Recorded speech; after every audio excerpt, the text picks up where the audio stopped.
Assalamualaikum warahmatullahi wabarakatuh. Yang selanjutnya pada video kali ini saya akan menjelaskan penerapan fungsi non-linear pada ilmu ekonomi. Jadi yang pertama ada fungsi permintaan. Jadi kalau di fungsi permintaan ini kita punya dua kemungkinan ya. Fungsinya bisa yang dibuat itu bentuknya persamaannya P sama dengan C plus BQ min AK kuadrat atau Q sama dengan C plus BP min AP kuadrat. Nah, jadi membedakannya nanti dengan fungsi penawaran itu kalau fungsi permintaan A-nya lebih kecil dari 0 ya. A-nya negatif kan ya, di sini min A dalam bentuk P dalam bentuk Q. Untuk yang bentuknya P sama dengan FQ, maka fungsinya akan berbentuk seperti ini grafiknya, terbuka ke bawah ya. Untuk yang pertama ini dia terbuka ke bawah, gambarnya pasti terbuka ke bawah. Selanjutnya untuk yang persamaan kedua, yang persamaan Q sama dengan FP, isinya P ya, itu dia grafiknya akan terbuka ke kiri ya. Jadi dia grafiknya akan terbuka ke kiri.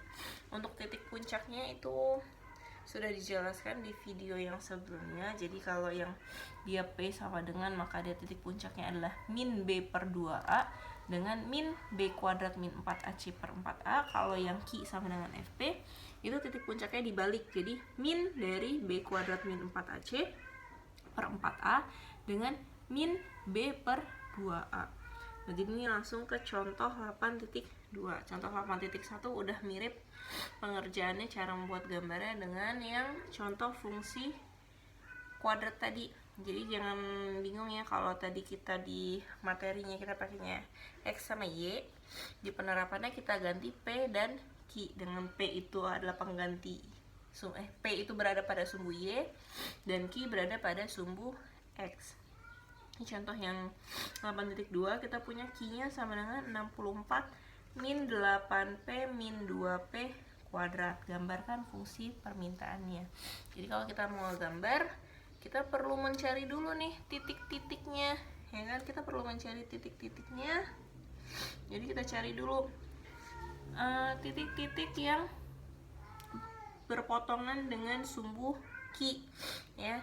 Yang berpotongan dengan sumbu Q berarti kita nolkan P-nya ya. Jadi kebalikannya, kalau dia berpotongan dengan sumbu Q berarti kita nolkan P-nya. Kalau berpotongan dengan sumbu P kita nolkan Q-nya. Jadi jika P-nya sama dengan 0, maka Q-nya 64. Tahu semua lah ya kenapa dapat 64. Ini kita punya Q-nya sama dengan 64 min 8P min 2P kuadrat.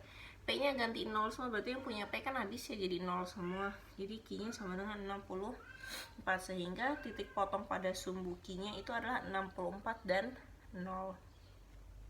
Selanjutnya kita cari titik potong pada sumbu P. Jadi kita nolkan Q-nya. Jika Q-nya 0, maka 64 min 8P min 2P kuadrat itu sama dengan 0.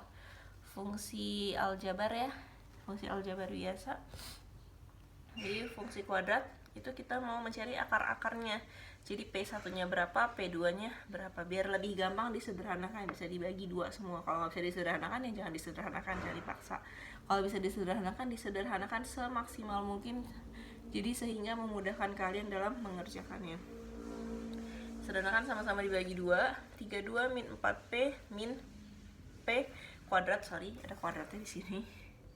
P kuadrat sama dengan 0. Jadi di sini saya pindah ruas ya. Jadi di sini yang min jadi plus, yang plus jadi min.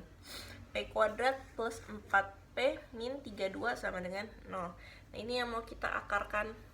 Kalian mau ngakarinnya pakai rumus ABC? Bisa. Mau ngakarin pakai logika jika dikalikan min 32 jika dijumlah 4P juga boleh ya. Berapa yang kalau dikalikan 32 di jumlahnya 4? Kita singkirkan dulu tandanya nanti. Berarti kita punya berapa? 32 itu 1 kali 32 nggak mungkin ya dijumlahin, nggak bakal bisa sampai 4. 2 kali 16 nggak bisa juga deh jadinya, nggak bakal bisa jadi 4. Kemudian 3 nggak bisa. 4 dengan 8. 4 dan 8 itu nanti bisa jadi 4 kan kalau 8 dikurang 4 ya. Jadi kita punya, pertama kita tulis dulu nih, P-nya kan cuma 1 ya. P-nya cuma 1, jadi kita tulis depannya konstantanya cuma 1. Jadi di sini P dan P. Kita punya tadi 8 dan 4 ya. Ingat min 8 sama 4 kalau dikaliin min, berarti salah satunya harus mempunyai tanda minus. Kita lihat yang penjumlahannya. Jika dijumlahkan dia menghasilkan 4. Berarti kalau dia min 8 tambah 4 kan jadinya min 4 ya. Berarti di sini yang plus. Berarti kita punya plus 8 sama min 4. 8 kurang 4, 4 kan? Ya, 8 kurang 4. Kalau dia sama-sama plus jadinya 8 tambah 4, 12. Lebih nggak nyambung lagi. Jadi kita punya P plus 8 dengan P min 4 sama dengan 0. Jadi P yang pertama itu adalah min 8. Dia dong, balik tandanya kan P plus 8 sama dengan 0, berarti P sama dengan min 8. P yang kedua P min 4 sama dengan 0, berarti kita punya P-nya 4. Jadi kita punya P1 yang min 8, P2-nya 4. Boleh nggak? P itu apa? P itu satuan harga. Boleh nggak harga negatif? Nggak boleh kan? Sehingga yang ini tidak memenuhi. Jadi TM-nya tidak memenuhi ya. Tapi tetap digambarkan grafiknya dengan garis terputus-putus. Jadi dia untuk harga yang min 8 dia tidak memenuhi. Jadi kita punya P-nya itu adalah min 4. Selanjutnya kita udah punya titik potongnya. Kita cari titik puncak. Karena ini dia fungsi Q sama dengan FP, jadi titik puncaknya adalah min B kuadrat min 4AC per 4A dengan min B per 2A. Kita masukin aja, kita punya B-nya berapa di soal? B-nya kita punya min 8 ya. Ya, ini A-nya, B-nya, C-nya. A kita punya min 2, B-nya kita punya min 8, C-nya kita punya 64. Tinggal disubstitusikan ke rumusnya. Min dari min 8 kuadrat dikurang 4 kali A-nya min 2 dikali 64. Per 4 kali min 2 dengan min dari min 8 per 2 kali min 2. Maaf, saya sedang flu. Jadi, yang selanjutnya ini min 8 kuadrat 64 dikurang 4 dikali min 2 min 8 dikali 64 min 152 per 4 kali min 2 min 8. Selanjutnya min 8 jadinya 8 dibagi min 4, 2 kali min 2 ya.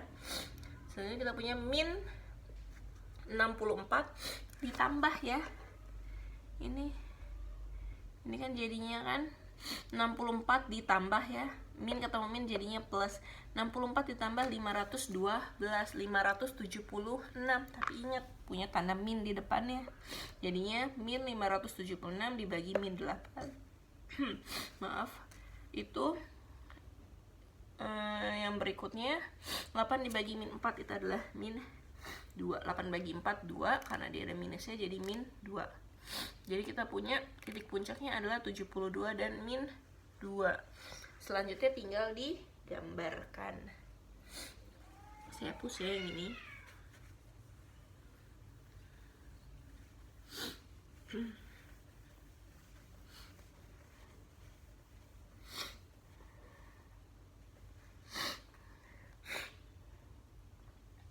Ini kita buat gambarnya. Kira-kira gambarnya itu ada negatifnya ya.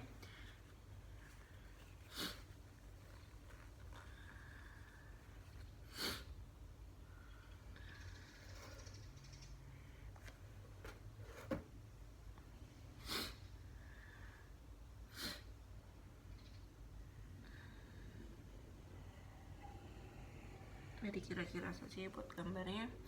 Kita punya titiknya tadi kalau P-nya 0, Q-nya 64, jadi kita punya 64. Kita punya 64 nih. Anggap pas ini 8, 16,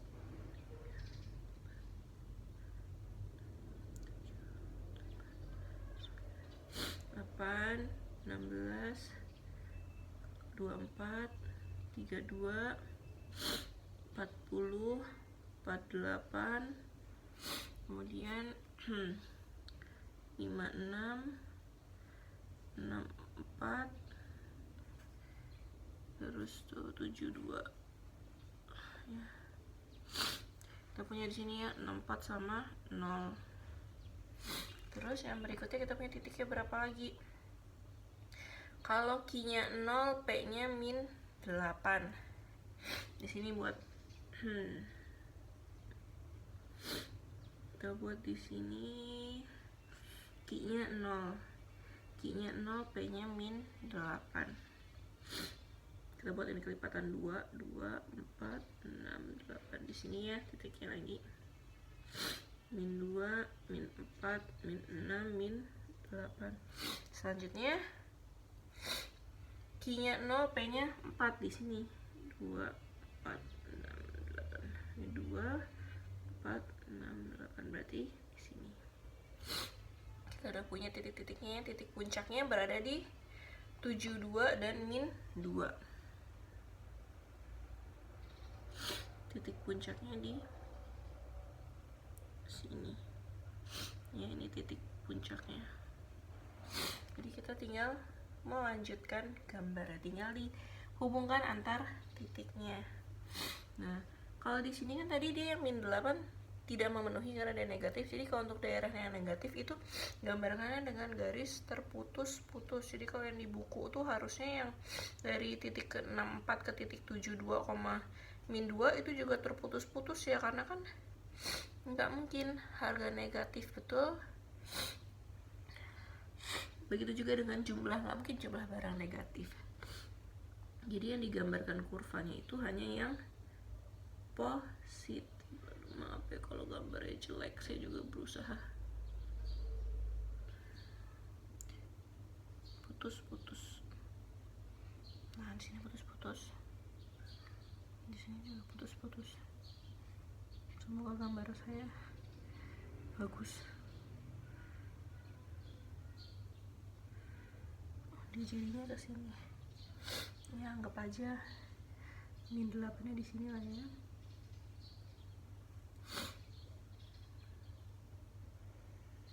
Biar gambarnya nyambung. Min 8, min 6, min 4.